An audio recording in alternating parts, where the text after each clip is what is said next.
My name is Kylie. I'm from Perth, Western Australia. I'm single-sided deaf. I have a Sonnet 1 cochlear implant on my right side, and I've had that for 4 years. My hearing loss was sudden.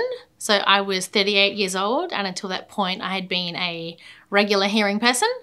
And then I got an inner ear infection. So I just woke up one day, on a random day when I was 38 years old, deaf on one side and with a raging ear infection. But I didn't actually realize I was deaf because I was like vomiting and I had vertigo, like I was really ill and dizzy. And so I had to go to hospital. And so I was treated for the ear infection, but as a quite rare side effect for that particular infection, I stayed deaf. The infection damaged something and it just never came back. So that was quite shocking because it was just, I just woke up one day and that was just how it was going to be. So it wasn't until really 2 or 3 months later when I went to have a proper hearing test for the first time ever, to find out why my hearing hadn't come back because the infection had cleared. And the test was really, really poor. Like my hearing was functionally nothing. And so it was a terrible shock. And they said this would now be permanent, like it won't be coming back. So that was devastating at such an age where I had never expected that to happen. Didn't know anyone who had hearing loss who was like not 90 years old. Not something I ever thought would happen. Yeah. And so then I was referred to like a specialist clinic to discuss what my options would be. And they said I can't, like it wasn't worth trialing hearing aids. So I skipped that part because they couldn't amplify anything. There wasn't really anything useful there. And so they said, if you want your hearing back, you'll have to get a cochlear implant, which I'd never heard of before. And so then they kind of explained it to me and I went and did some research. And I just said, well, if it's that or nothing, I would definitely have that. I didn't want to stay single-sided deaf. It was pretty horrible. And so I said, put me on the waiting list as soon as possible. So they did. And then almost exactly 12 months later, I had the surgery. So I was deaf for 1 year and then had my surgery and went through the kind of training process for the implant.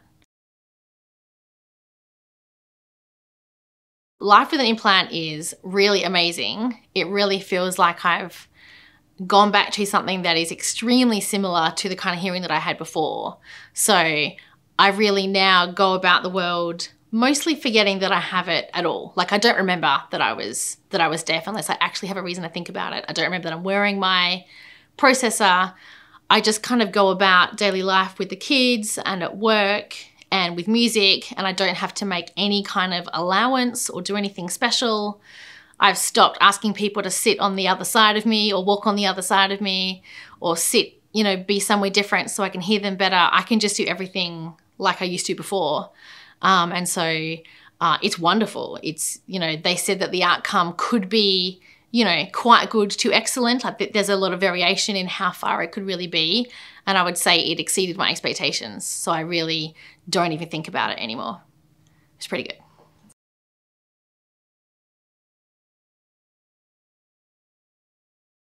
I wasn't able to speak to anybody with an implant per se, but I did talk to a lot of people in writing on the Hearpeers community forum.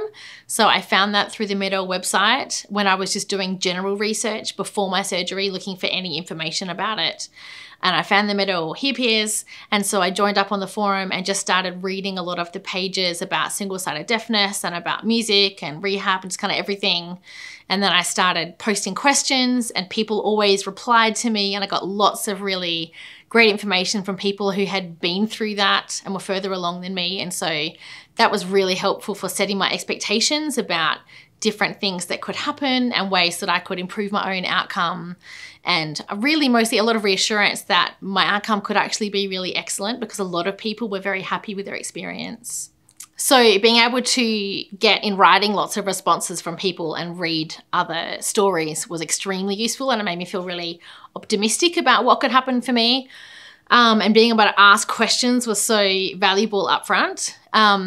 But I think that the addition of something like a mentor program where I could have contacted someone in a really similar situation to me directly and kind of asks, I guess, a little bit more personal questions about what I was really thinking about or was nervous about would have been like a real added bonus to that process. So I decided to become a Hearpeers Mentor because it's something that I would have really loved to have access to, you know, when I was going through that journey myself, both before I had my surgery and also after, because there are so many things that you don't understand until you're kind of going through that experience. And so I would really love to pay that forward to other people who are going through their own experience and provide some reassurance and some ability to relate to someone in a similar situation.